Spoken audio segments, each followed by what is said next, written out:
Hello, everybody. Welcome on back to yet another BTS Pods podcast here. We're in the back warehouse for another edition of Show Priority. It's myself, Dakota, with Ken. What's up? Ken just got finished going through our Movie Buff podcast talking about Smash Summit 6 content, which just concluded this past weekend. Yeah.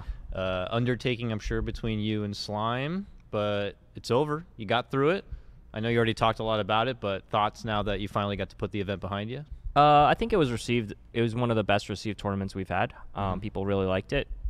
People obviously liked the games that happened, a lot of upsets, a lot of crazy stuff. Mewtwo King winning, that was huge. Yeah, the games worked out surprisingly well. Yeah, so, I mean, it's our job just to augment that. I think we did a pretty good job. I'm excited for next.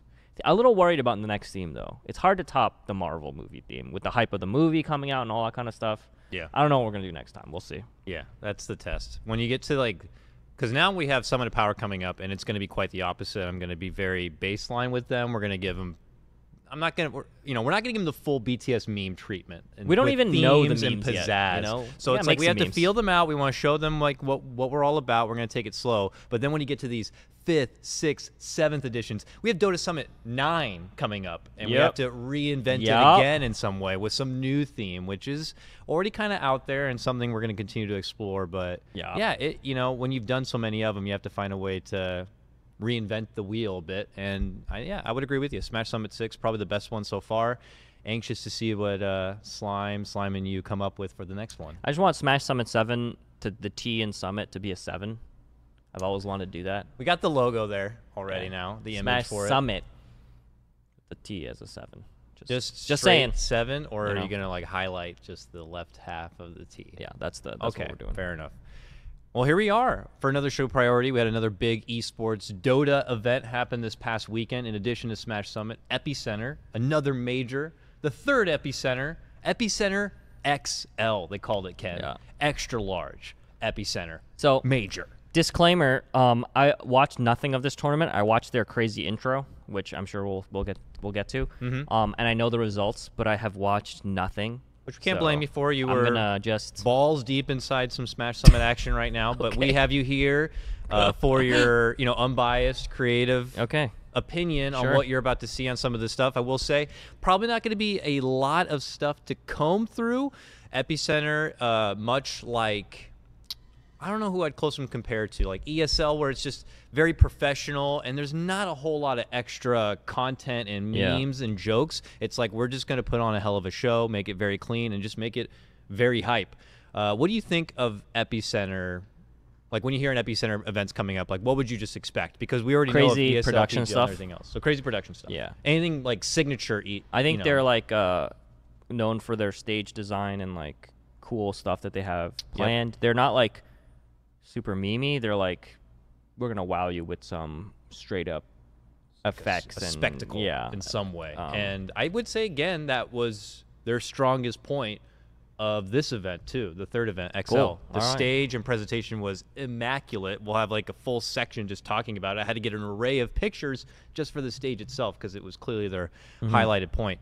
But before we dive into the content and production, which is pretty much what we mainly talk about on the show, we'll just acknowledge the teams that did participate in this event, the outcomes, and where that, what that ends up meaning for the, landscape of Dota 2.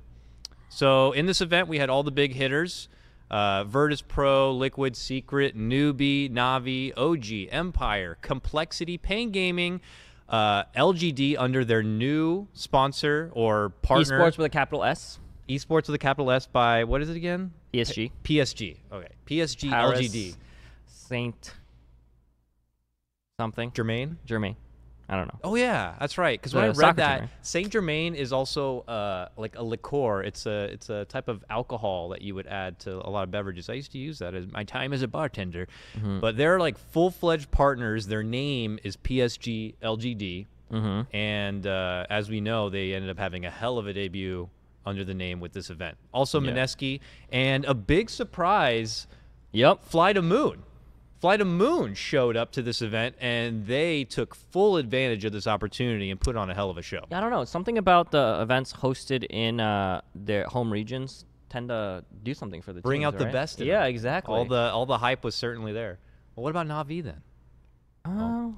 Well, I mean, they're not at the event, right? So We have the bracket. Not in the bracket stage, at We have least. the bracket. I can talk about it a bit. I don't know if production will have it on standby to show it up on the screen after making it through a group stage, which, by the way, I heard not too many complaints about the format. This felt like a pretty... it was long. Pretty The long, group stage was which very that long. seems to be the most balanced, fair formats in Dota are these long, lengthy investments of time. Yeah, I mean, I don't know about it. I personally, you know, while everyone's gonna be like, yeah, everything's a best of 3, and it was like an entire week almost. I feel like I think the group stages could be a little bit shorter, but maybe people are gonna hate me for saying that. I don't know. It's tough because it's like a balance. Like Yeah. you're going to be seeing the production and tournament side have to just put in so much to just cover that full day and fill that whole day. If you were to go to the group standings, I just want to say that I watched a little bit of the group stage, Okay. and a lot of it seems pretty close. And to be honest, like what was a Group B was like super close. Like the bottom 4 all the same record. It came down to like some tiebreaker stuff, you know. I think it'd be cool to just have a tiebreaker kind of best of 1 play in for like the group stage at least. Yeah, I mean, that's that'd kind of be cool. hype. Yeah. Best of ones live or die are always just tend to be super, super high. Yeah. The biggest takeaways, though, was that lower bracket run. Fly to Moon was started in that lower bracket. They led in with a good coasting one game win over Pain Gaming, and then they had to face up against OG, which most people were expecting. You know, OG to be able to turn it up. They look pretty good in that group stage. Yeah, they look good until the lower bracket bracket best time, one, yeah. which is what happened to OG at TI. You know, They got crushed from Liquid 2-0, knocked to the lower bracket, squared up against Fly to Moon, and then Fly to Moon took advantage of that. So now people are like, was that a fluke? No, it was not. Fly to Moon move on to the next round to face Virtus Pro. Virtus Pro, who got knocked down to the lower bracket 2-1 against PSG LGD, then went on to go 0-2 against Fly to Moon. I didn't really invest a lot of time watching that series, but I'm curious if it was more of a Virtus Pro shaken up from their series against LGD, or if Fly to Moon were just kind of bringing something that even Virtus Pro were not prepared for. Didn't they say that? Didn't Fly to Moon's captain say that no teams would scrim with them? Yeah, Wow. which is often, I imagine, a problem for a lot of the unknown teams and scrappy underdog teams, and that kind of makes you feel good. It's just kind of like they suddenly turn it up and end up in a top 4 positioning, I believe. Yeah. So good stuff to Fly to Moon. I mean, they're not in contention to make a TI splash, I imagine. Even with some of the events coming up, I don't think they have Fly to Moon on the invite list with even just that performance. So I mean, they'll definitely be a contender in the CIS kind of For sure. qualifier. For sure. Watch out, Navi. Right? Uh-oh. Because what I'm looking at here, They're I mean, only Fly gonna to have Moon one would slot. be favorites for sure. They're going to have one slot. It's going to be Navi versus them probably. Right? Yeah. For that one Navi, slot. them, and Vega, yeah. All right. We'll see. CIS is kind of Yeah. blossoming a bit. I think that's great for them. But then it came down to the finals. Team Liquid battled themselves back into a run back with PSG LGD. But LGD looks were just good. too hot, playing with some serious fire. They closed out the grand final 3-1. Wasn't a full shutout, but a dominating performance nonetheless. They have this new partnership with PSG, and, man, they did them good. Walk away with a huge win. 500,000 smackaroos and some serious set of points. Not going to guarantee them into TI, unfortunately, but they're like fucking right there. It did guarantee Liquid into TI though. This event, with at least having that top 4 placing, I think they were able to guarantee. Yeah, the guarantees are a little weird. I think the DPC standings, you're not really guaranteed, but you're functionally guaranteed if you're pretty high up there, mainly because the results are not going to swing. There's always going to be a Fly to Moon at a tournament, you know, where they take points that if, let's say, all the points break exactly the way, then you might not get in. But let's be honest, LG is going to make it. That's, you know, you win a major, you're probably in. Yeah, it's looking great for them. Secret is still way up there, and we'll probably check out that rankings chart. Actually, we can check it out. I don't want to put you guys on the spot over there. We still have Nate and Kevin running our production team here, but we have the opportunity to check out the DPC standings. We can see where things are fizzled out now as we do move forward. The next event coming up is going to be MDL. No, sorry, GESC. GESC is going on right now. GESC Bangkok. They're going to patch in the middle of it. Just started. Tomorrow. Oh, no, I don't know. Didn't they? Well, they said majors. Patch is going to be tomorrow. We we'll do see. have a patch countdown. I mean, they just released the battle pass. So are they also? I mean, there was no balance changes on the battle pass, though. So I guess if they're sticking with their word, Did you play Every any 2 Mutation Thursdays. Did I play any? other than with You guys? Yeah. No, I didn't play anymore. Gotta say that all rune thing was pretty fun. It was actually OP. It was quite ridiculous. So lots of crazy things. Okay, so here's the current DPC standings we have thrown up onto the screen here. Virtus Pro and Liquid, no surprise. LGD's in, dude. Come on, look. How are they not Secret guaranteed? LGD I don't get it. are pretty much guaranteed in. Yeah. Mineski, Newbie, Vici Gaming, and Thunder are still in the top 8 spot. I can't think off the top of my head who's really participating in GESC. I know EG's there, right? So those 5 teams. Thunder. Those 5 teams actually all have a shot. Yeah. They just need to do well at one major, and like ESL and Super Major coming up, and MDL. So wait, Thunder though has Resolution on their team now, so they can't even get additional points if I'm not mistaken. Storm. I think you're talking about Storm. Oh, you're right. You are right. I mixed up Storm and Thunder there a bit. Storm is totally off the margin. Okay. Yeah. So that's going to be neat to see things flourish a bit. Certainly with the results going to be coming in from GESC and then MDL, which is a major right after that. And then the Super Major, which is the biggest points of them all. Yep. It's going to be a bit of a splash to close things out for the DPC season to see who's going to be able to make it in. Exciting. All right, moving forward with the actual content and production of Epicenter, let's lead things off with the talent that was announced and who supported this event and brought you all that coverage. I see a lot of familiar faces, but importantly, we saw a lot of new faces, Ken. Epicenter, of course, ran that new... a lot of new casters, because every time I tuned in the morning, it'd be casters I don't like, haven't heard from a lot. They ran that contest during the qualifiers that, you know, whoever got the most lovin' from Reddit was going to get the invite to the LAN. Essentially is what it was. And then they decided, fuck it, we're going to bring everybody but Moxie and get them on site and bring the coverage. So, you know, they got to do the group stage, and then they brought in the big guns, if you will, Odie, Pixel, and such. Did you get to see main stage stuff? You get to see a lot of Bulldog on the panel. I saw some Bulldog action, and it's pretty much what I was expecting. Bulldog is very funny, very meme-driven. Yeah. And definitely could just use a bit more practice, a bit more gigs, and then I think he'll be pretty good. I like his comedic timing. I saw some clips of him, and I just think that he really does understand when to be silent and when not to say things and when to say things. He's very he's like one of the I don't want to say idiot savant because that kind of makes him sound dumb, but he's got more comedic chops than just repeating fucking Twitch emotes. He needs to work on the balance between using his insane amount of knowledge that he can put out, the practice of being able to put it out effectively and communicating in a strong way that people can understand, and then throwing in that funny wit on top of it to pepper it up. You know, like Lacoste carries that in a way. Bulldog has a really strong presence on both fronts. Can I just say, every single Swedish person that I've met is just totally unlike Bulldog. He's absolutely. Like literally the one guy that is like this. Every other Swede pro gamer is just incredibly serious. Other than maybe Freiberg, anime, right? Just Freiberg's like that too. Yeah, Freiberg's kind of trolly too, but he's just like a fun guy. Bulldog's legitimately the only evil meme kind of a thing going. Like everyone online is so nice and straightforward and just how do you come with this guy? So it was a good call from Epicenter to bring him in, because otherwise he would have probably just streamed and taken their viewers anyways. But to have him on site is just great, because he like I said, he needs his experience, and if he definitely wants to be going back to TI, it would definitely feel better for him and for everyone else if he got. He should definitely get invited. He needs to get some gigs under his wing. I think Swindle will for sure, and I think Bulldog probably Swindle will. was a great again, but we'll talk about it a bit. Apparently this Grant panel Breaky? got too intense. What's that? What's Grant Breaky?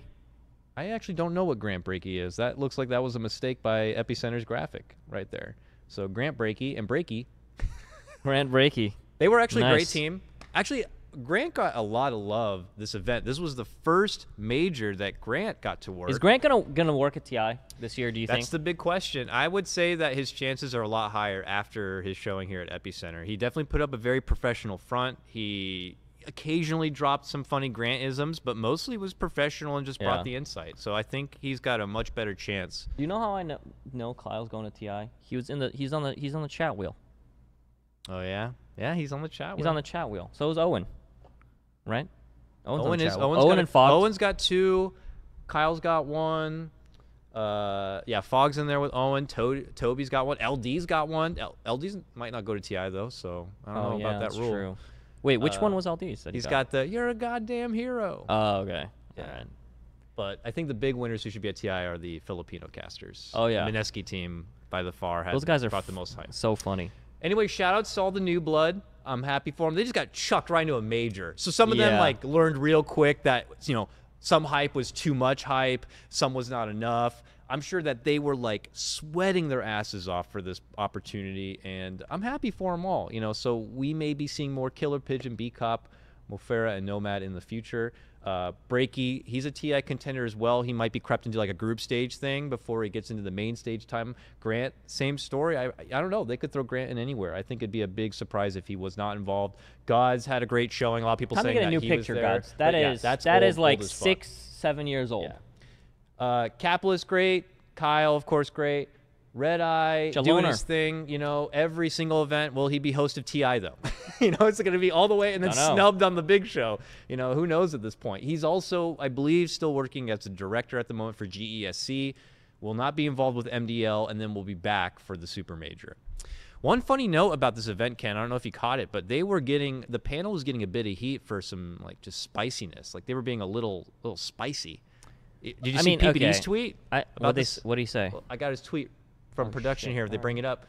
This Epicenter panel needs to chill way out when it comes to flaming teams and players. Hate to see it. I think so. This is always going to be a thing between the players and the panel. If you watch the NBA, which is right now killing it, their ratings are way up. Mm-hmm. Everything's amazing about the NBA, like memes and whatever.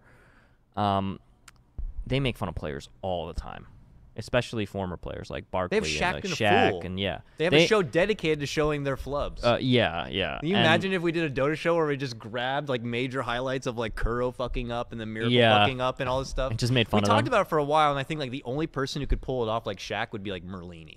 Yeah, he'd be the only person that could talk down other players, and they can't really say anything about it. But I mean, even they would be able to say stuff even if Ben did. They would. But I think I think it's normal. I think.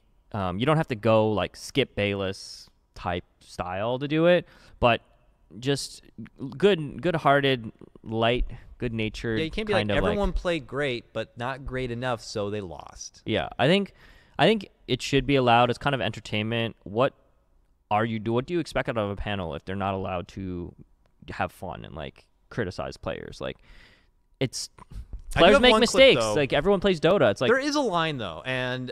We have one clip here. Oh, God. I haven't seen... Okay, I want you to see if this is the line, if this is over the line or behind the line. I haven't seen any of this, so I could be completely wrong. My initial reaction is I think it should be all right. This is the most, like, close to the most spicy it really got. All right, it's not even a huge deal, but I was like, whoa. So what is it? I hope I'm cueing right. Okay. What do you do to win? Yep, good question. One that still needs to be answered as well. And I have to tell you, I'm a huge Navi fan. I love seeing them play. I love seeing Dendy do well. And I really wish that they, played much better throughout this tournament. But I guess they are back to being garbage right now. They haven't managed to get out of the playoffs. And unfortunately for them, Paul, it is relax. What do you do? You could hear in the background them go, whoa. Like, you can even hear the other panelists just like, like kind of just like, he just like, ugh. He's saying it tongue in cheek, though, right? He is. He doesn't actually think they're garbage. And to defend Paul, like they just had like a Navi, just like Navi. It was an upset. The meme is that they're back. It was an upset, and then everyone was just kind of really surprised by how things went down, and the energy was just there. And I'm sure just to throw it out, Paul just hit him with like a gunshot fire, just like still back to being garbage. It's just like the fact that he said it so seriously makes me think that he doesn't actually think they're garbage. No, it's like a joke. It was just so like whoa. I had to investigate after seeing PPD's tweet, but was that what PPD was talking about, or I don't know. I think that happened. I'm not too sure. Damn. But this is group stage time, so you know shit. They were a little relentless there, but yeah, very funny. I don't remember that. Okay, if he said that seriously in a non-joking way, yeah, that probably crossed the line. Because I don't think I've ever seen pro basketball or football player analysts say that someone is just garbage, but that's obviously a joke. Yeah. So I mean, I don't have anything. I don't think Paul did anything wrong there. It's just, Shifting gears here back to like production and viewer experience. This was a pretty cool website like interface that Epicenter did. They released epiclive.gg here. And this has been done by other tournaments before, you know, having the cams available on separate streams. I think even TI was one of the first. TI had it, yeah. But the way that they put it together here for Epicenter, very clean, very nice. A user gets almost everything they want out of it. The main show, you get the raw details of each team below in an eye shot, and then you even get your fun chat. So there's really not much to complain about here. You get the total package if you have the bandwidth to support it. I think the booth streams are really cool. I think, but ultimately they're just there. Do you know what I mean? If production does a good job of highlighting the reactions, I don't actually think they provide too much. I think one of the really cool moments was when VP was laughing, I think it was. Was that? Oh, yeah, yeah. When was that? Was that this event? Was that group stage? It might be this event.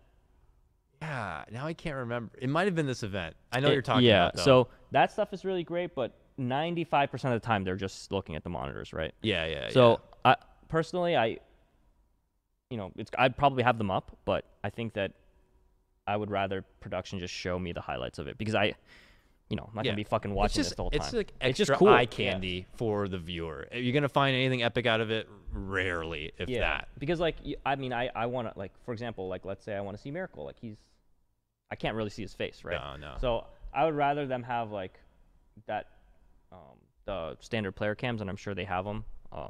But this is cool. I'm glad that Epicenter is trying new things. Yeah, definitely. Like, they're just giving the nod right back. Like, well, one tournament is leaning towards a different platform that's extremely difficult to use. Another one is creating their own type of. Someone said in chat that was the opportunity to do group stage. It was groups. Yeah. No one even knows still thing. what the joke was. But apparently it's the funniest goddamn they joke were they've laughing. ever heard in their life. Yeah. He was like slamming the desk. No, Like, they're this like, is the funniest shit just like ever. someone on Reddit said we lose O2 to fly Navi. to moon. Yeah. Oh yeah. Yeah. I don't know. That would have been the funniest. But they had cool. audio for like the first. That's right. That was actually the funniest that part would was be. that when it first, so when you, like you said, when it first started, there was player audio included, which is huge no-no. I would just watch that. That would be the most entertaining thing ever. No. It feels like huge no-no unless they somehow convince all the teams, like, hey guys, we're going to be releasing the audio in your player booths, and they're all like, yeah, that's great. No way. There's no way teams and players would agree to have their audio put out during an event. You're going to be hearing everything, and they don't have filters. They're not going to know to like restrict game plans for upcoming matches. Like, it's too risky. So I think they didn't. They let think Valve about do it. that. Even the Epicenter like social person was like, yeah, it's a great new feature. You know, it's all hype. And then I think eventually they're like, oh, we got to turn this shit off as fast as possible. I think it was just probably a mistake, honestly. Yeah. But they let Valve do it for True Sight. Yeah. I mean, but Valve curates it. Curating. Let me just tell you, no cursing. Content. There wasn't much cursing in the Liquid True Sight. It probably cut out a lot of that. Yeah.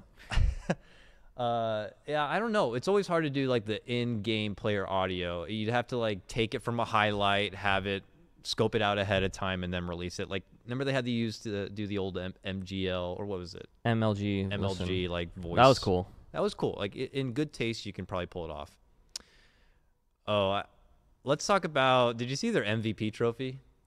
The gauntlet? They had a gauntlet. That looks so sick. So when I first saw this gauntlet, first I was like, oh my God, that seems so silly because, of course, Infinity War is coming out, but badass at the same time. Yeah, like, it's cool. Every video gamer, every nerd is going to want this. But I thought at first this was actually the cheap piece of shit Walmart one. There is a Walmart Infinity Gauntlet available for like $90. It's actually mega cheap. And someone said like, oh, it's that one just on a pedestal. And I was like, oh, it's a weak, wimpy ass gauntlet that you can get. It's like $100 at Walmart you can get. Is that it? But no, it's not. In further investigation, the next picture I have where you actually see FY holding, it's a giant fucking monster of a gauntlet that can grab his head. Look how big that fucking thing is. Is there anything like Dota related in it? No, not at all. It's just a giant Thanos Maybe they should have made gauntlet. that middle stone a Dota symbol or something. That would have been cool. It is ridiculous. Guys, by the way, that sounds like nitpicking, and I'm sure it does, but that thing probably cost a ridiculous amount of money to make, and it just. I thought someone did Look at actually that thing, put man. up a link to Holy where you could shit. get something like this, and it was like $1,000. Jesus Christ. That's the biggest replica gauntlet I've ever seen. Even for the Marvel even bring vs. that on the- Capcom event, they didn't release a trophy that Can he big. bring it on a plane? Like, how is he gonna fit that in his? I don't know. I hope FY's a Marvel fan because that's like the sickest trophy I'm ever. sure his org is probably just gonna. That's like life size too. I mean, Thanos would probably grab his head. Look how big that fucking hand is. Ship it over to China. Don't make him bring it in a suitcase. That thing is so sick. Congratulations to FY on taking that one. That's cool. It's a hand of Midas for that 500K that he just won. The godliest hand of Midas ever. Okay, so at this point, we're kind of going to shift things over into getting to the main stage. So to kind of christen the main stage, why don't we just go right into the intro video? Sure. Apparently, this video took 4 months. Oh, my God. 4 months of preparation to make. I don't even think I've watched it yet from beginning to end. All right, let's go. Let's check it out. This is like their biggest piece. Hundreds of years ago, the mighty Roshan came from another world and brought great chaos and destruction with him. Millions of creatures tried to stop the monster and perished. Then 5 of the greatest heroes united in a battle that shook the world, giving their lives to take the beast down. To memorialize their sacrifice, a goblet of 6 runes was created. The runes contained the powers of 5 fallen heroes and Roshan himself. The legend says one day Roshan will return, and only those worthy of holding the How long is goblet the would be intro part? strong The whole thing enough is to 5 stand minutes long. against him. Okay, here we go. I'm sorry for talking over it, guys. I'm sure you on can watch it YouTube on if you YouTube, yeah. Jesus. 4 months in the making. I saw a little bit of this. I didn't see the whole thing. For this Steam Oh Workshop. my God. Cool. I think that's...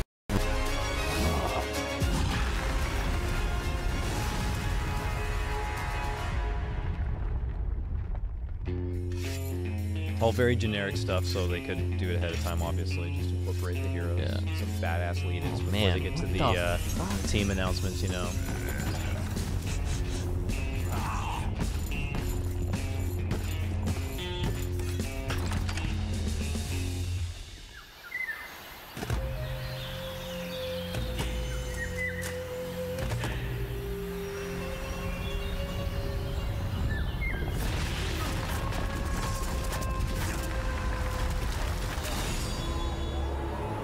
All these different landscapes for just like 10 seconds of time.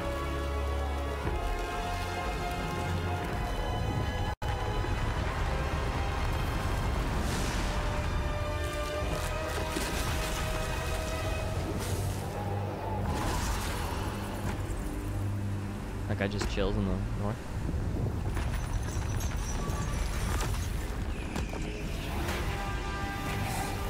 This is nuts.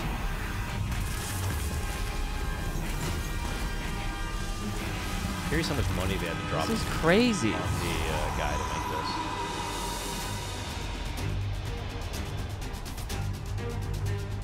Oh, they even did the Arcana. That's cool.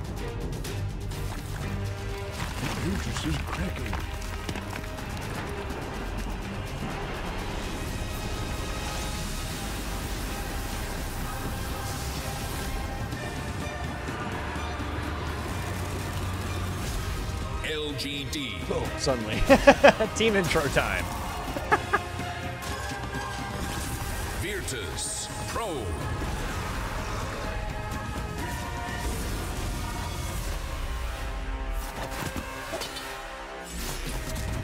So a huge aspect to this that we're not seeing because we are just watching the video itself is that Oh, the what the stage is interacting with this video. We'll see in some of the pictures coming up, but the That's whole the Team stage Secret logo as a is like lighting up and coloring. Phantom with Assassin. this. Yeah, that's sick. Mineski. Oh, and the logo is a crown. Navi. Because Dendy's working, I get it. POV. Okay. Oh, okay. All right. You know, because Russian. Fly to moon. I like how everything's different.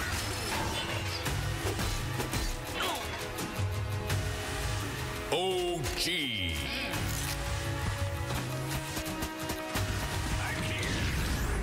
Damn. Command. Complexity. This Taking is straight out of like a Quicksilver action. so here. cool. Pain Gaming.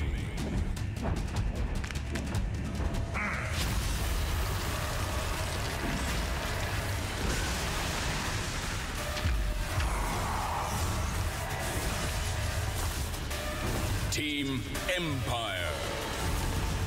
Jesus Christ. This goes on and on. Team Liquid.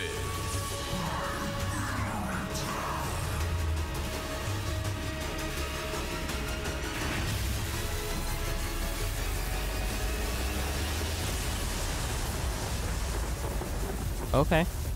Epicenter.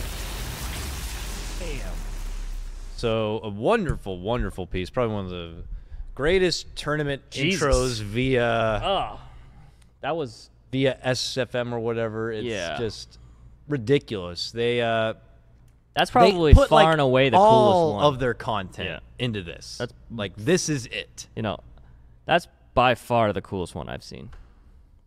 So this is like pretty much the substitute for every other piece of funny like little meme content, because outside of this illustrious video, they did some interviews in Russian. So and then that's pretty much it. They replayed this every start of the day, and then they even replayed this video going into grand finals. So they really abused this video down for the work it was, to do it. Would you rather have that video, or would you rather have people eating snacks from the place?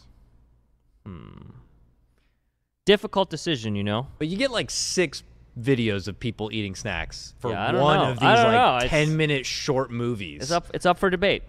I'm It's just saying. super hype. And like I said, like we didn't even get the full experience here because once you're there with the lights, that's why everyone was tweeting about it. Like they're there with the lights and the atmosphere that's going along. If we can move into checking out some of the pictures of the stage now, This is some because stage again, shit, yes. the stage is like the biggest part of Whoa. Epicenter. I don't know the undertaking it is or the time it takes, but it is clearly a huge investment. Just the lore, the way it like works in and out of the videos and the pieces. And you can see here like they have the Mineski logos on these little side displays that are lored out to go along with the video. The lighting matches the scheme of the video that's happening. It is like some straight up Cirque looks Olay shit right there. crazy. It's amazing. It's clearly the best stage in the Dota circuit right now, without question. Here you get a bit of the audience and their involvement. You can see the player booths. You know, this is TI, like close to TI worthy. Like TI gets the full 360 experience and maybe the fancy technology of the AR and stuff like that, but this is like right there. Like if we didn't get all the extra bells and whistles, like this could be TI worthy, you know? It's sick. Very That looks cool. Yeah. Very cool. Very cool. Very, very hype. And yeah, their best stuff, because again, after this, like there is no extra meme content. There's no slacks running around creating fun activities or interesting. or any of that kind of stuff. This really just came down to the games, the hype storylines, and the great presentation behind it all. Damn, look at that stage. All right, now with the looks stage, nice. and now we can get a piece of what the action looks like from, the outside and such. We can move into some of the team intros on as they walk out to the stage. We'll start with Fly to the Moons. I wrote No Fly here, but it's Fly to Moons stage intro here. It's pretty hype. Pretty cool. Mona Lisa, dude. Very Mortal Kombat, it's cool. That shirt's like a $600 shirt.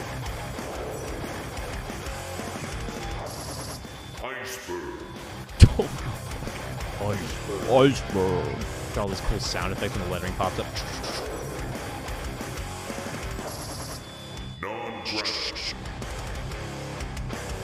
Epic rock track. Unlike Star Ladder, the music changes every intro, so I like that. It's not the same. When like- you fall to your knees and pray, like every Can't intro. wait for this. It makes me feel like the Mortal Kombat movie when Reptile gets introduced. Like, Yeah, right. Reptile, and they run out and fight. It's that funny like disposition between how epic everything looks and then some like little player walks out with his I hoodie. mean, I think it makes know? sense why they do not have funny meme content. It would not fit with the whole like aesthetic Yeah. they're going for. Like, can you imagine going from that to like a video where we're just like fucking around with players. It'd be weird. It'd be very weird. Very weird. So.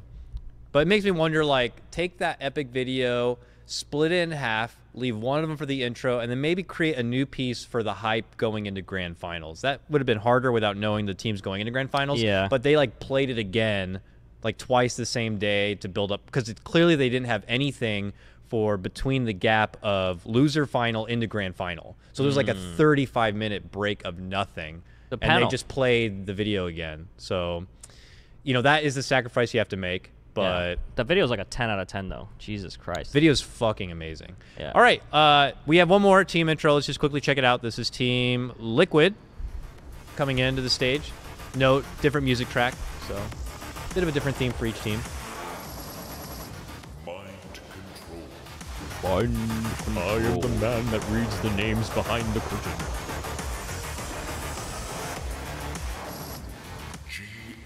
Look at the runes on the stage. Like, they're supposed to be like the stones, I guess.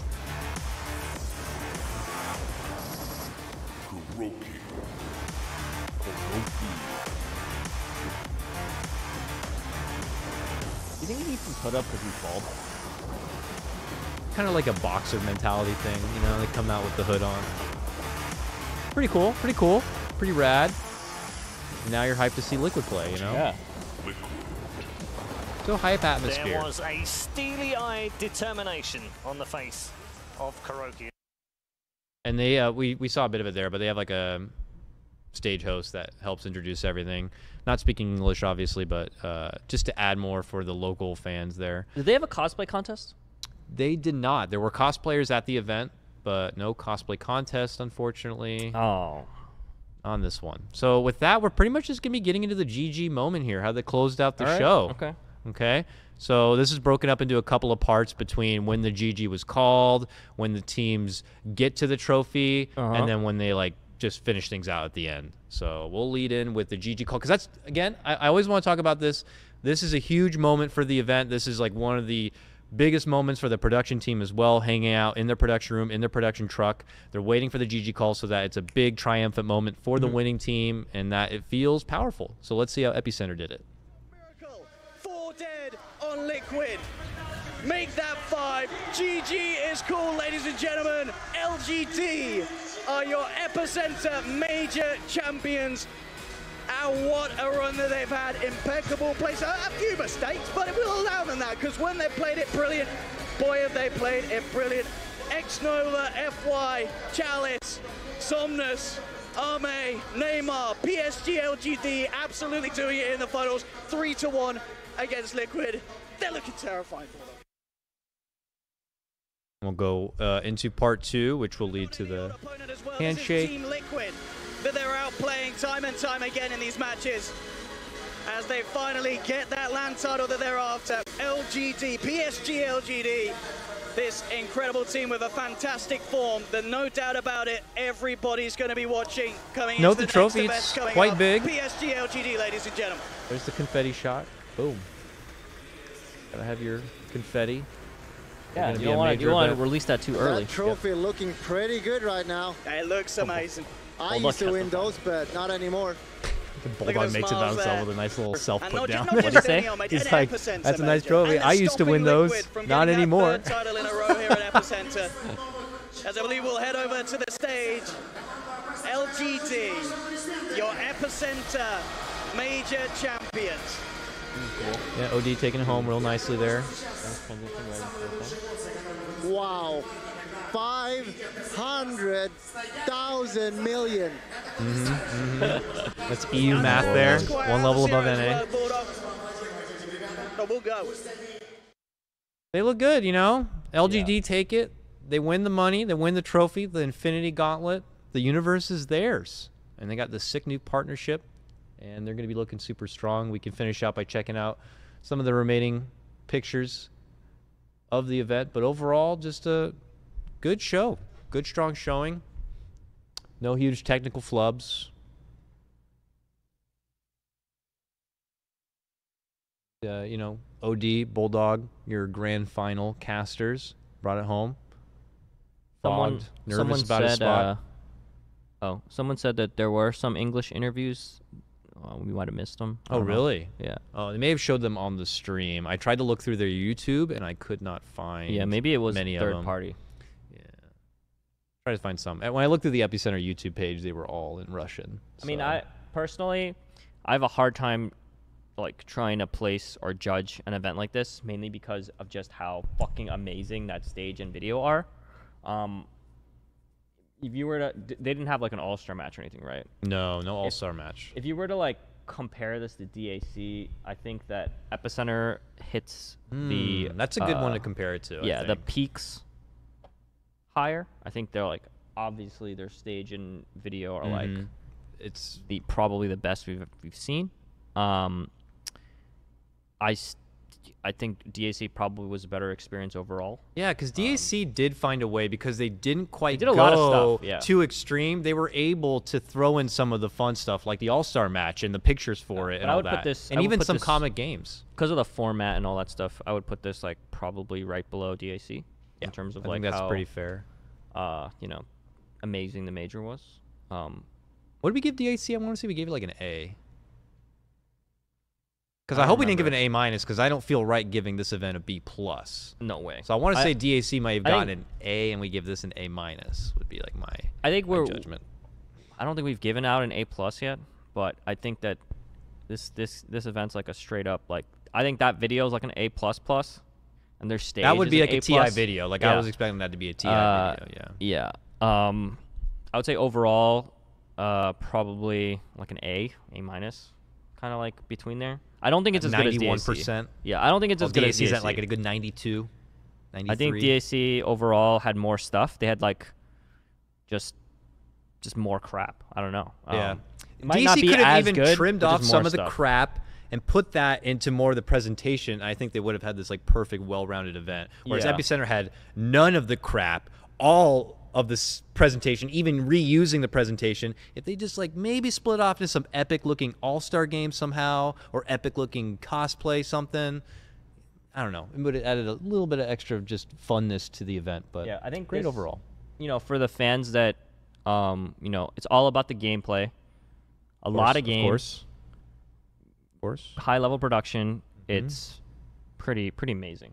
It was great. Likely to be another Epicenter major in the next DPC future. And just gotta say, it is hard to be the tournament where people think crazy production stuff's gonna happen, because you constantly are forced to innovate, to do even more crazy cool stuff. You can't just kind of sit there and do the same thing, just a little bit better. You have to do like way more, and I think that's really hard to do.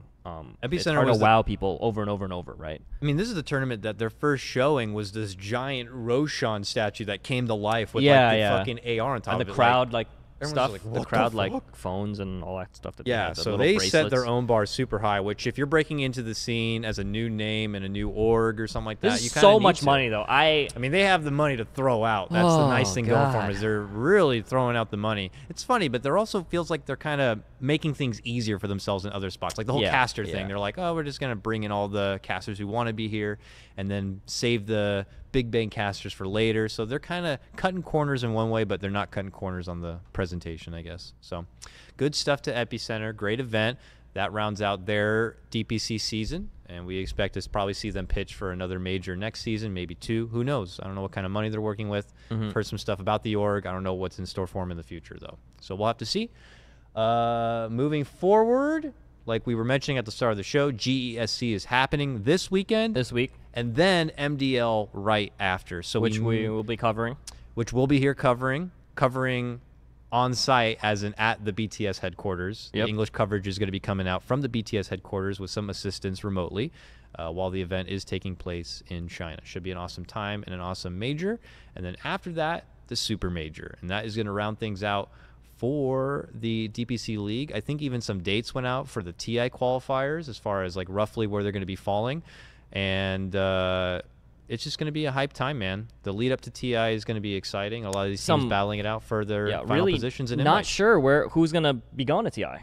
It's gonna be a lot of qualifiers with unknown outcomes. CIS, EU, NA, all just we just have no idea. Even C, you might see TNC and Fnatic both in the qualifier. So That's true. Yeah, Mineski They continue. I mean, though people would argue their showing here at this event wasn't as promising as what we saw at DAC, they are still a front runner and likely to be the one invite for Southeast Asia at this moment, at least I would say. Yeah. All right, let's close things out. It was a double podcast day. Yeah. If you missed any of the podcasts that happened today or from previous times, you can always check out all of our VODs. You can follow us on our BTS Pods Twitter.